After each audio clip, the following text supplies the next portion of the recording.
I need you to picture this. Your quiet, peaceful neighborhood suddenly feels like a battlefield. One morning, I discovered my cat, my little companion, badly attacked for no reason. My heart sank and I thought, this can't get worse. But it did. Karen, the neighbor who treats the HOA like her personal kingdom, crossed a line no one should ever cross. She killed my livestock. Right there, in my backyard.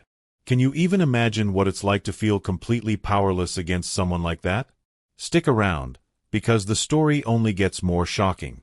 Welcome back to HOA Karen's story.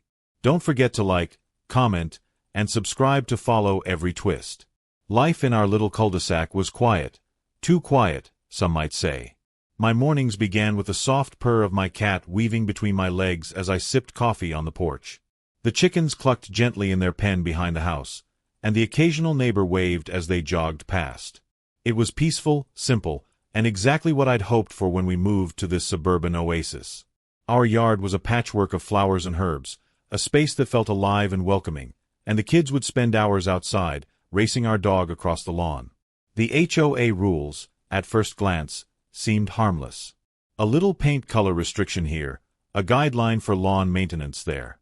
I barely gave them a second thought. We were careful, respectful, and lived quietly, thinking that as long as we followed the rules, life would remain calm. But not everyone in our neighborhood played by the same standards, or the same idea of fairness. Karen had lived here for decades, and she didn't just enforce the rules, she lived the rules. Every complaint she filed felt personal, every subtle warning a reminder that she ran the show. At first, I chalked it up to personality quirks. She smiled at community events, waved at neighbors, and seemed pleasant. But behind that friendly facade, there was a watchful, controlling presence I didn't fully understand. Yet. Then came the first odd comment about my backyard animals. A casual reminder about keeping things tidy, about neighbor concerns. At the time, it barely registered, just another HOA note. But looking back, it was the first flicker of a storm I didn't know was brewing. Our home, our sanctuary, was about to become the battlefield, and the peaceful life we'd cherished was about to unravel in ways I couldn't yet imagine. It started small, almost imperceptibly. The first official letter from the HOA landed in our mailbox one Tuesday morning. The envelope was crisp, stamped with authority, and inside was a polite, but firm, request to trim the backyard foliage to comply with community aesthetic standards. I had always kept the yard tidy, the flowers arranged neatly, the grass trimmed. But apparently, a few wildflowers along the fence line were too rebellious for Karen's taste. I ignored it at first, assuming it was nothing more than bureaucratic oversight. But the letters didn't stop. The requests became increasingly specific. Chickens must be hidden from street view, compost bins must be relocated, even the way our cat wandered outside was scrutinized. One particularly passive-aggressive note arrived with a photograph of our backyard, captioned, "Visible pets are a violation of HOA guidelines. Please correct immediately." My stomach sank. The scrutiny felt personal, invasive, like someone was watching my every move. Then came the fines. The HOA didn't simply ask anymore, they demanded. Each small infraction was meticulously logged, with escalating monetary penalties. $5 for a stray leaf, $10 for a slightly uneven fence post, $20 for leaving the gate open. The amount didn't matter as much as the principle. Every notice was a dagger, a reminder that Karen had authority, and she wielded it like a weapon. One afternoon, I spotted her strolling past our property, clipboard in hand, eyes narrowing at our backyard setup. It wasn't just observation, it was intimidation. The feeling of being watched was suffocating, as though our own home had become a stage for her personal vendetta. I tried to reason with myself, convincing myself that if I complied, if I appeased her, things would calm down. But each gesture of compliance seemed only to fuel her scrutiny further. Neighbors began to whisper. At community meetings, Karen's presence loomed over discussions. A simple question about landscaping would turn into a lecture on community standards and responsible ownership, delivered in a tone dripping with superiority. It became clear that dissent or negotiation was not allowed. Her version of order was absolute. Then came the subtle sabotage. Our mailbox, once sturdy and reliable, was marked for non-compliance due to its slightly chipped paint. Our porch light was deemed too bright and a nuisance to the neighborhood. Even small, everyday choices became ammunition. It felt like we were being punished for existing exactly as we were, living as a family, enjoying our home, and tending to our animals with love. One evening, after finishing work, I found another note slipped under the door. Your pets must be removed from common view immediately, or fines will increase. Consider this your final warning. My hands trembled as I read it. My cat, my chickens, our companions, were being criminalized for simply being alive. The absurdity and cruelty of it gnawed at me. How could someone enforce such control over another person's home? It was at this point that I realized Karen's interference was no longer passive-aggressive. It had turned active, targeted, and malicious. Our backyard was now a battlefield of small, meticulous inspections, every element of our property scrutinized. I started documenting everything: photographs, dates, copies of every letter and email. I needed evidence, something concrete to show the world, or at least the HOA board, that this was harassment, not governance. The tension escalated further when our cat, the one who had always been free to roam the yard, was attacked one night. We never saw the perpetrator, but the scratches and bite marks told a brutal story. I was devastated, powerless. The timing was chilling. It was almost as if Karen's obsession had shifted from control to cruelty. My instincts screamed that her interference had directly created this vulnerability. The community was meant to be safe, but our sanctuary had been violated, our animals endangered. Despite this, Karen doubled down. A notice arrived, scrawled with directives: all outdoor animals must be kept indoors. Non-compliance will result in immediate fines. The language was aggressive, bordering on threatening. I had followed the rules, tried to maintain peace, and yet the punishment continued. My sense of justice, my sense of safety, eroded a little each day. Neighbors began taking sides. Some whispered their support in private, others avoided any interaction, fearful of Karen's wrath. The social isolation was another layer of control, a psychological tightening of the grip she held over the community. Even minor interactions, greeting someone on a walk, waving at another neighbor, became exercises in strategy. Every smile, every nod, was measured against an invisible standard dictated by Karen. Then came the inspection day, the one I dreaded most.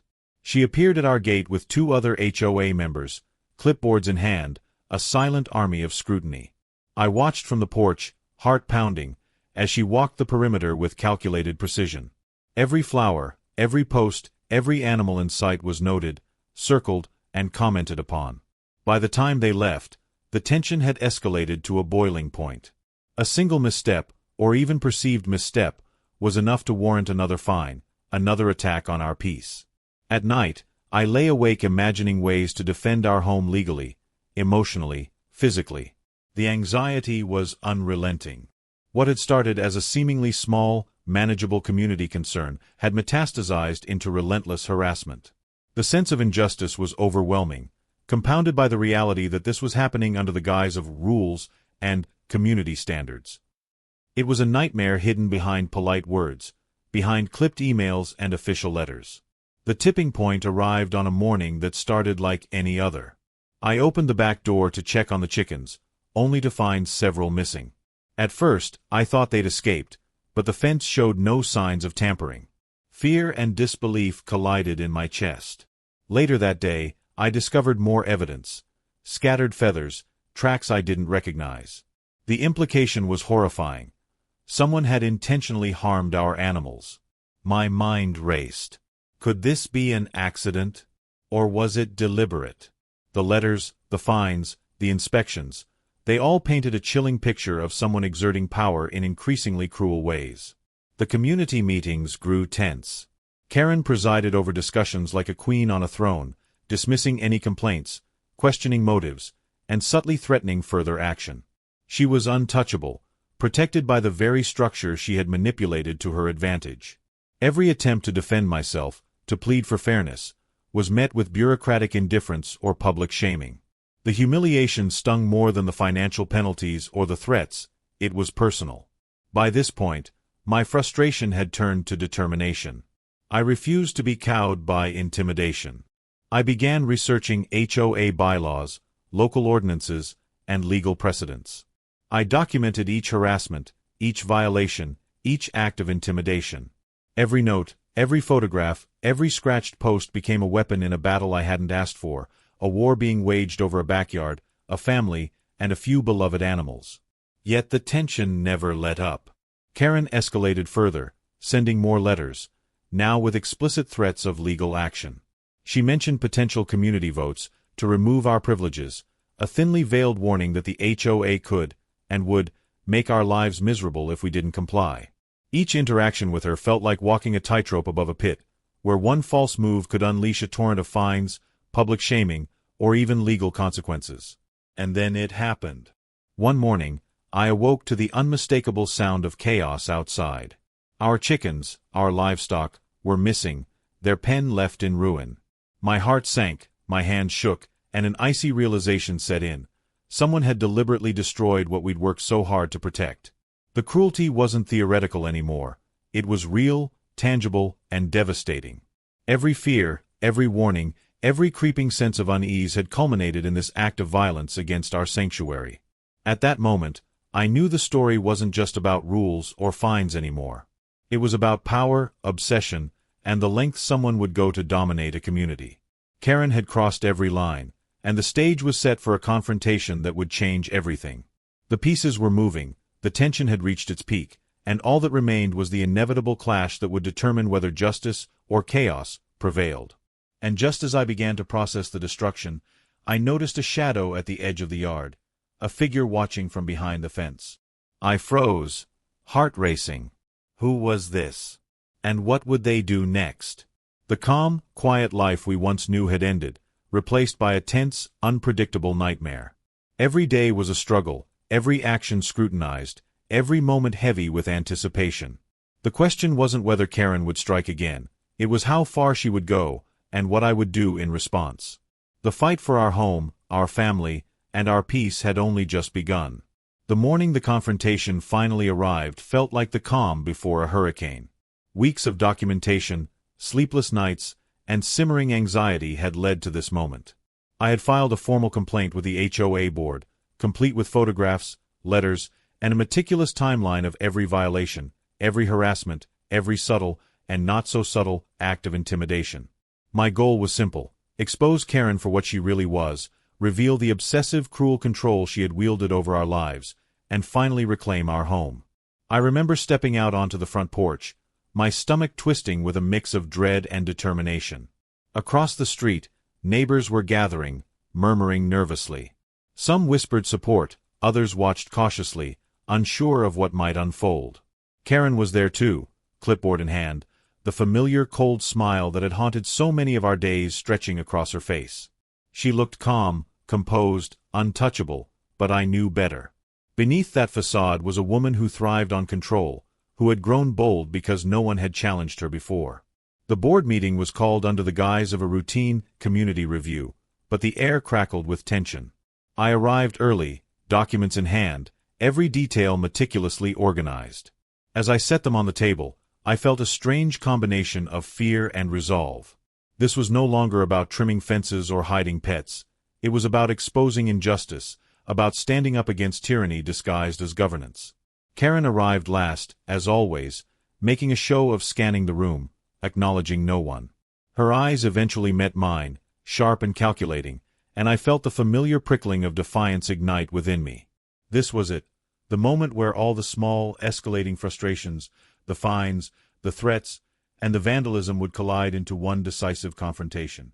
The meeting began with Karen speaking first, presenting her usual litany of complaints against our household. She recounted minor infractions with theatrical precision: a stray leaf here, a flower outside the approved color palette there, animals glimpsed through a fence slat. Her tone was calm, authoritative, almost patronizing, as if reciting facts that were self-evident and unquestionable. I could feel the tension in the room tighten, neighbors exchanging glances, unsure whether to intervene or stay silent. When it was my turn, I stood, documents in hand, and began to speak. My voice trembled slightly at first, but grew stronger with every word. I recounted the attack on our cat, the escalating fines, the letters, and, most painfully, the destruction of our livestock. I described the emotional toll, the sleepless nights, the fear that had gripped our family. Every word was a testament to our experience, a declaration that we would no longer be silenced. Then came the moment that shifted the entire room. I presented the photographs, our backyard before and after the attacks, the shredded feathers, the torn pen, the signs of intrusion. I had highlighted every detail, every date, every correspondence showing a pattern of harassment. The evidence was irrefutable. The board members leaned in, eyes widening as they absorbed the reality of what had occurred. Karen's smile faltered ever so slightly, a micro-expression that betrayed the first hint of unease. I wasn't finished. I read excerpts from emails where she had explicitly threatened escalating fines and legal action, language that went far beyond the bounds of reasonable HOA enforcement. I detailed the hours spent documenting, the costs incurred, the emotional strain. The room was silent, the usual hum of polite chatter replaced by a tense, almost electric stillness. Every neighbor in the room could feel it. The carefully constructed image of Karen as a concerned, responsible community leader was crumbling. Then came the bombshell. I had discovered a loophole, a violation in the HOA's own bylaws, something Karen had conveniently ignored while targeting our family. By their rules, many of the fines she had levied were unenforceable, her inspections technically unauthorized, her authority over the matter legally questionable. I presented this evidence methodically, each citation punctuated by the rising murmurs in the room.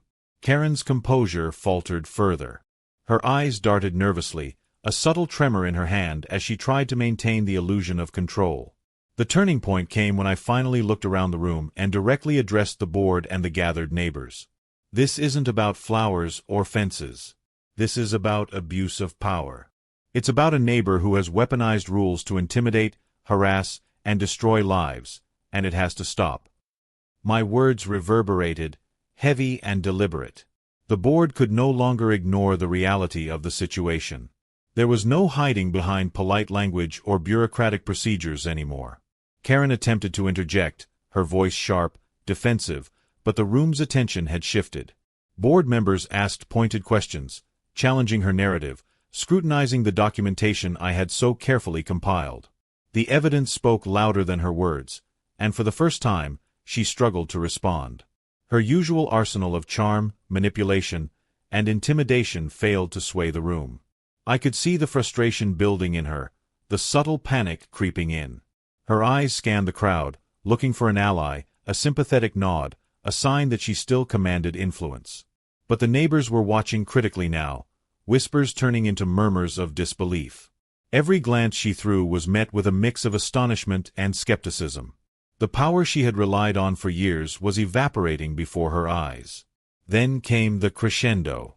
I presented the final piece of evidence, a sworn statement from another neighbor who had witnessed suspicious activity near our livestock pen, someone who had previously feared Karen's retaliation but now came forward after seeing the mounting proof. The statement corroborated the destruction of our animals, confirming that this was no accident or minor oversight. It was deliberate, targeted, and malicious. The room fell into stunned silence.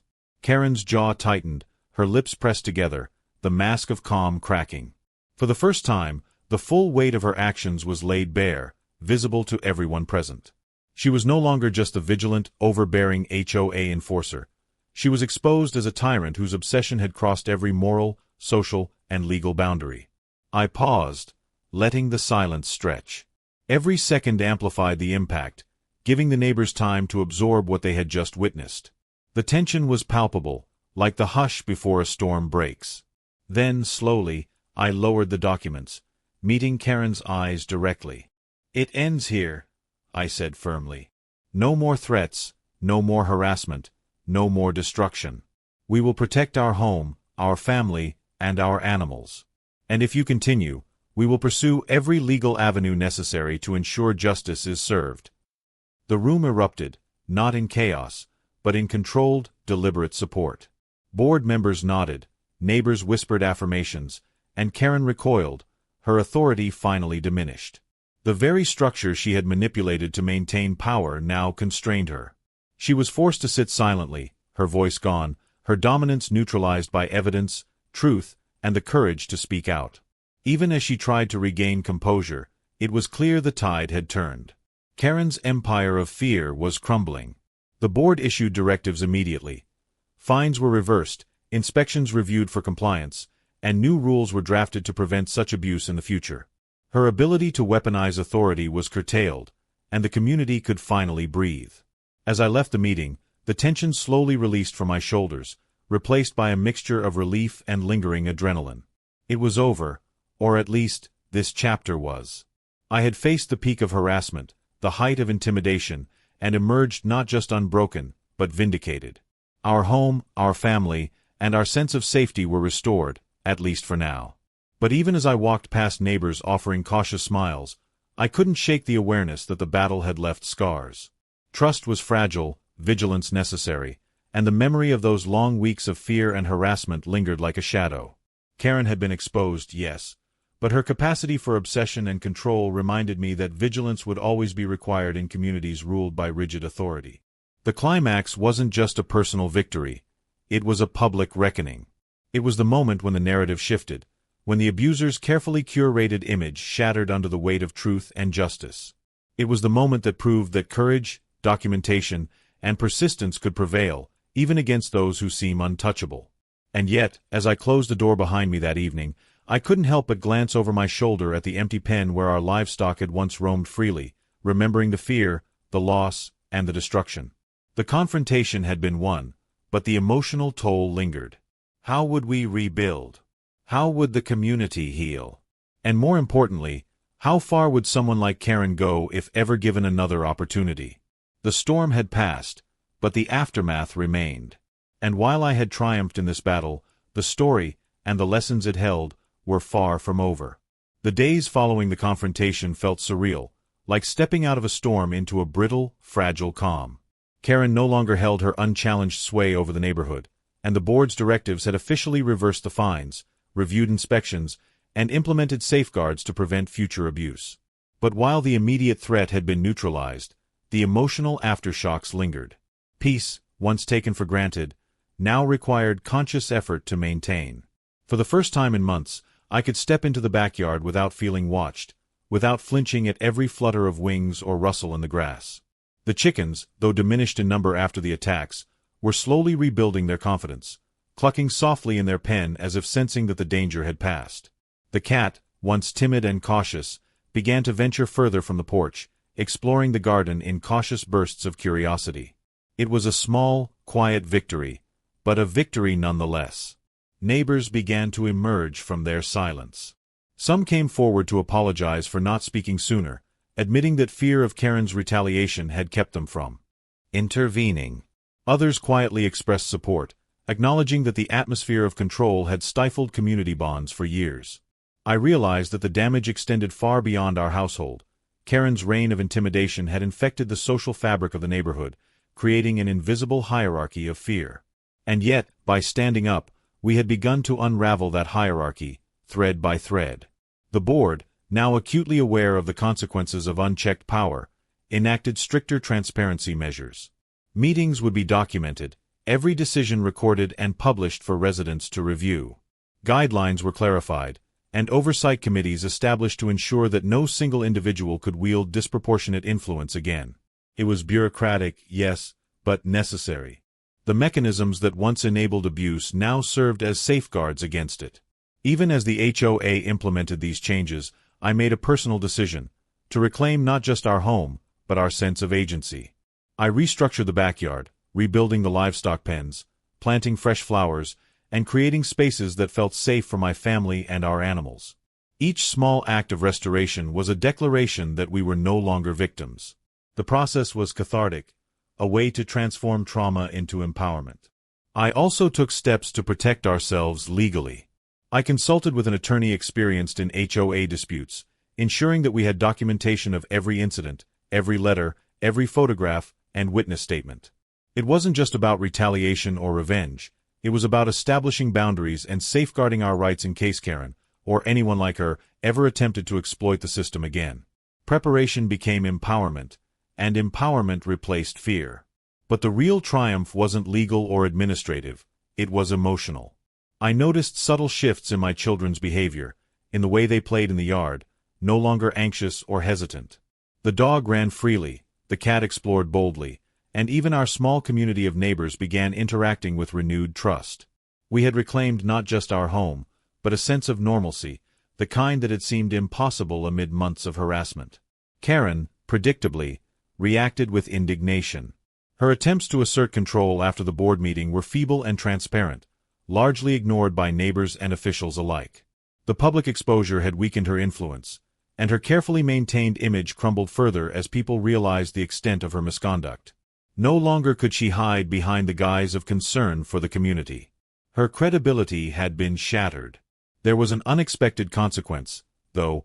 Karen's fall created a ripple effect in the neighborhood. Others who had previously remained silent began to question her motives and the broader culture of compliance that had allowed one person to dictate community norms unchecked. Conversations emerged, tentative, cautious at first, about fairness, boundaries, and accountability. Our confrontation became a catalyst for change, sparking discussions that would prevent future abuses and foster a more transparent, inclusive community. Yet, amid all this, there remained moments of reflection on the emotional toll. It was impossible to ignore the fear, frustration, and helplessness that had dominated our lives for months. The mental strain was real, leaving lingering anxiety and hypervigilance that required time and effort to overcome. Counseling and support networks helped, offering a safe space to process what had happened and reaffirm our sense of safety. Recovery was ongoing but possible, and that knowledge itself was empowering. In practical terms, life slowly returned to normal. Our backyard, once a site of fear, became a sanctuary again. Chickens roamed freely within secure pens, the cat prowled the garden with confident curiosity, and even the flowers seemed to flourish, mirroring the restored vitality of our household.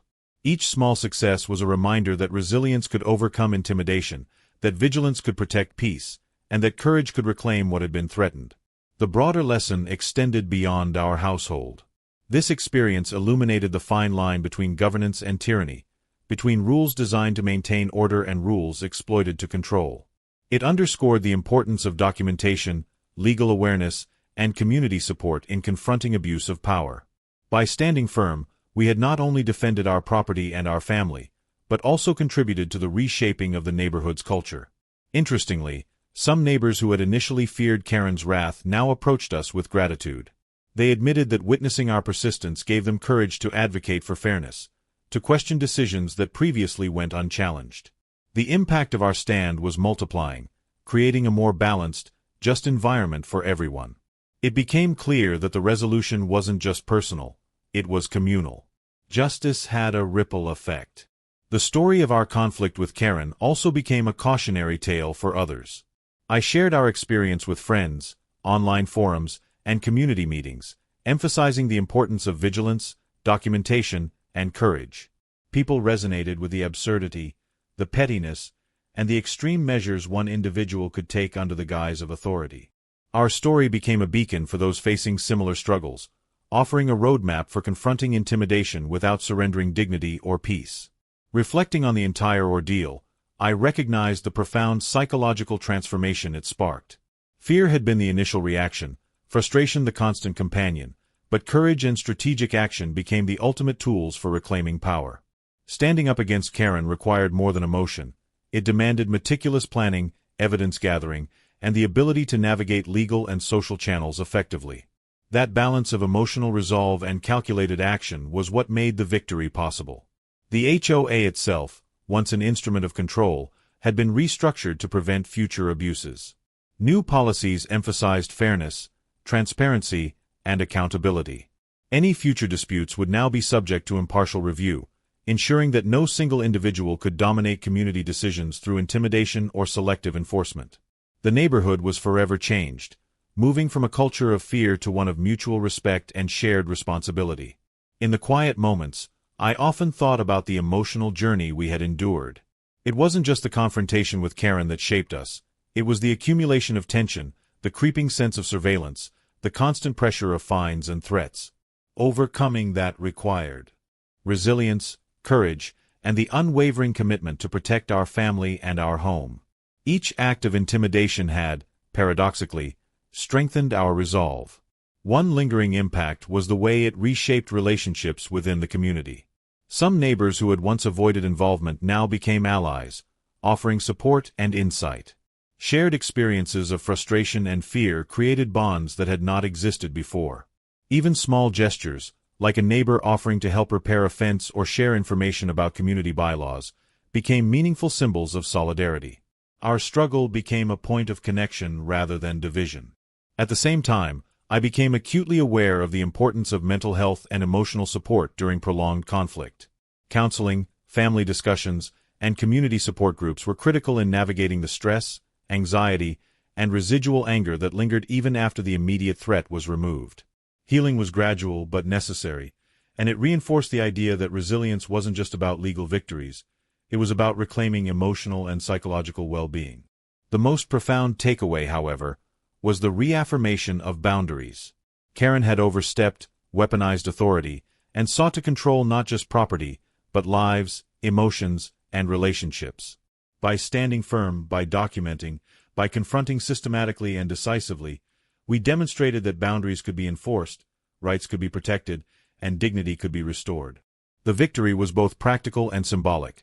It signified the reclaiming of autonomy, the assertion of fairness, and the triumph of persistence over tyranny. In the weeks and months that followed, life regained a steady rhythm. We hosted small gatherings, inviting neighbors who had previously kept their distance. Conversations flowed freely, untainted by fear or intimidation.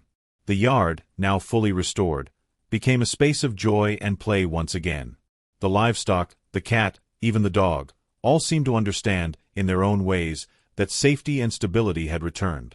It was a quiet, steady triumph, the kind that doesn't make headlines but resonates deeply within a home and a community. Looking back, the ordeal revealed the fragility of order when concentrated in the hands of one person and the resilience of ordinary people when they stand together. Karen's obsession had pushed us to the brink, but it also catalyzed empowerment, community awareness, and systemic change.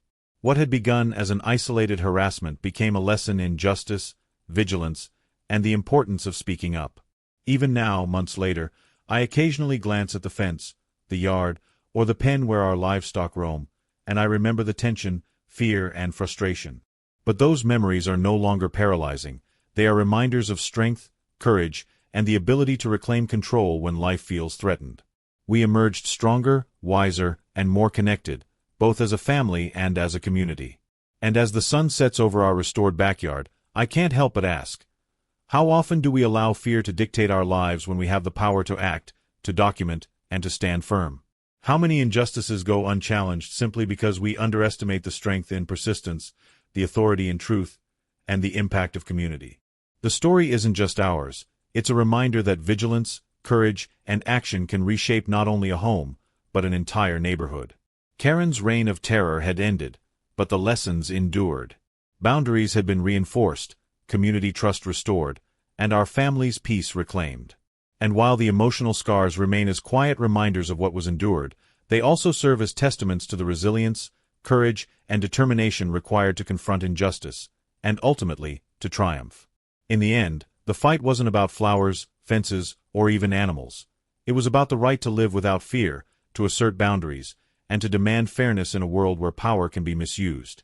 The victory was complete, not because the opposition had been destroyed, but because the principles of justice, dignity, and community had prevailed.